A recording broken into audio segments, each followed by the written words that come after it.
Muchas gracias. En el fondo no se trata de una discusión entre confiabilidad o renovables, sino de cuál es el sistema eléctrico y qué necesita este sistema eléctrico para maximizar las posibilidades de crecimiento y de desarrollo de este país. Y para ello, un actor clave es una Comisión Federal de Electricidad fuerte financiera y operativamente. Y esta reforma, al volverla al mismo tiempo un participante en el mercado, el operador del mercado, porque recordemos que se absorbe el Centro Nacional de Control de Energía, y el regulador del mercado, porque se elimina la Comisión Reguladora de Energía, se está debilitando de una forma muy importante a Comisión Federal de Electricidad. ¿Y cuál es la principal implicación de ello para la planeación del sistema?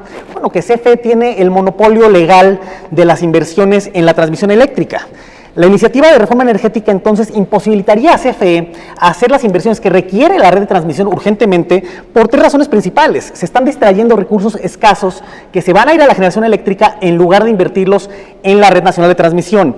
En segundo lugar, se alinean los incentivos para que CFE vea por sus prioridades en la generación eléctrica en lugar de la planeación del sistema y de las necesidades mismas que tiene el país y que actualmente están plasmadas en el PRODECEN.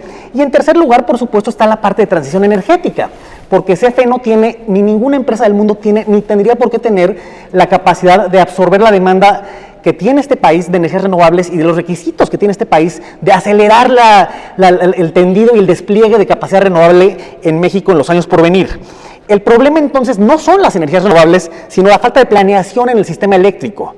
La confiabilidad del sistema depende en el fondo de la planeación, de la infraestructura física y, como bien mencionaba Víctor, cada vez más de la tecnología, de las redes inteligentes que permitan una planeación mucho más exacta, mucho más precisa, que minimice pérdidas y al final del día minimice los costos para el consumidor final, que ese es el objetivo.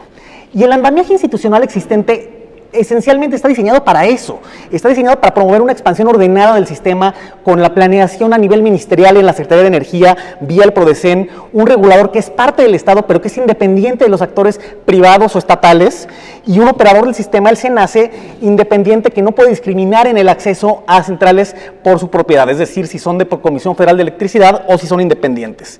Y CFE tiene la función clave, que además le genera utilidades muy sustantivas, de la transmisión eléctrica. La única razón por la que CFE ha operado con utilidades entre 2016 y 2019 fue por la subsidiaria de CFE Transmisión, y 2020 perdió recursos únicamente por la renegociación del contrato colectivo, no porque se le haya debilitado en su operación misma. Es decir, la transmisión eléctrica es la principal fuente de utilidades de CFE y por ello también está en su mejor interés de negocio seguir invirtiendo en la red de transmisión.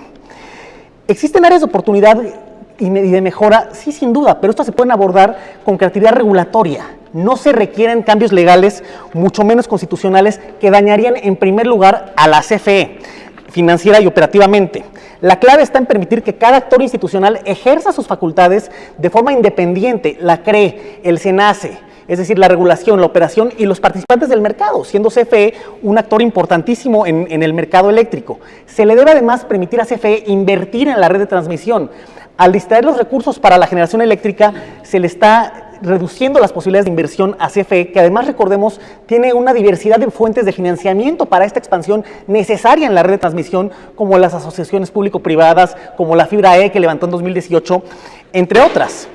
A su vez, las obras instruidas por la Secretaría de Energía en PRODECEN, que CFE tiene que llevar a cabo, también una área de mejora sería probablemente que CENER garantizara el fondeo para esas obras, porque, como mencionaba Víctor hace unos minutos, registran avances muy menores de acuerdo a información pública del CENACE.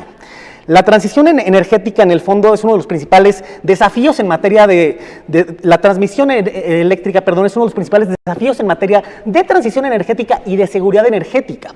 Sí hay problemas de interconexión, sí hay desafíos, pero ello se soluciona con planeación y con inversión.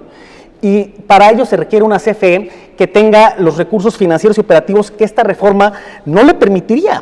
Y también es un problema que viene de años atrás, porque recordemos que CFE Transmisión tiene un presupuesto de inversión física, por ejemplo, muy por debajo del de generación y representa una fracción menor del presupuesto anual de CFE, nunca rebasa 1 o 2% del presupuesto total. Ahí está el meollo del asunto, en permitir la CFE Transmisión invertir sus utilidades, no reducirlas artificialmente, transparentar todos los subsidios, por supuesto, y explotar la diversidad de mecanismos que tiene esta subsidiaria para hacer las inversiones que requiere la planeación del sistema eléctrico. No se necesita el quitar la facultad de la planeación del sistema de CENER y regresarla, como sucedía en el entorno pre-apertura 2013-14, a la Comisión Federal de Electricidad.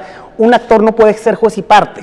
Una misma empresa no puede ser el regulador, el operador y el actor preponderante en el sistema eléctrico. Eso no nos va a llevar a seguridad energética, sino todo lo contrario. Una CFE debilitada es un riesgo de seguridad energética para todos los mexicanos. La confiabilidad del sistema requiere una mayor integración de energías renovables, solar, fotovoltaica, eólica, que aproveche y maximice la diversidad geográfica y climática de este país, porque las intermitencias, prefiero usar el término variabilidad porque se pueden predecir. Sabemos cuándo hay viento y cuándo no hay viento. Sabemos cuándo hay luz de día y cuándo no hay luz de día. La variabilidad en sí misma no tiene por qué ser un problema si se da la planeación adecuada en el sistema, si se dan, por supuesto, las inversiones adecuadas en el sistema. Nada más para ilustrar este punto, el presupuesto de inversión de CFE Transmisión nunca rebasa los 3,000, 4,000, 6,000 millones de pesos, comparado, por ejemplo, el año pasado que CFE Generación tuvo 35,000 millones, en un mercado donde hay otros participantes dispuestos a asumir el riesgo financiero operativo. En la transmisión, si CFE no invierte, nadie más lo va a hacer. Y si se le quitan los recursos a CFE para invertir en la transmisión eléctrica, ese riesgo de seguridad energética para los mexicanos sería quizá la principal consecuencia altamente negativa de la iniciativa de reforma energética actualmente en discusión en esta soberanía. Muchísimas gracias.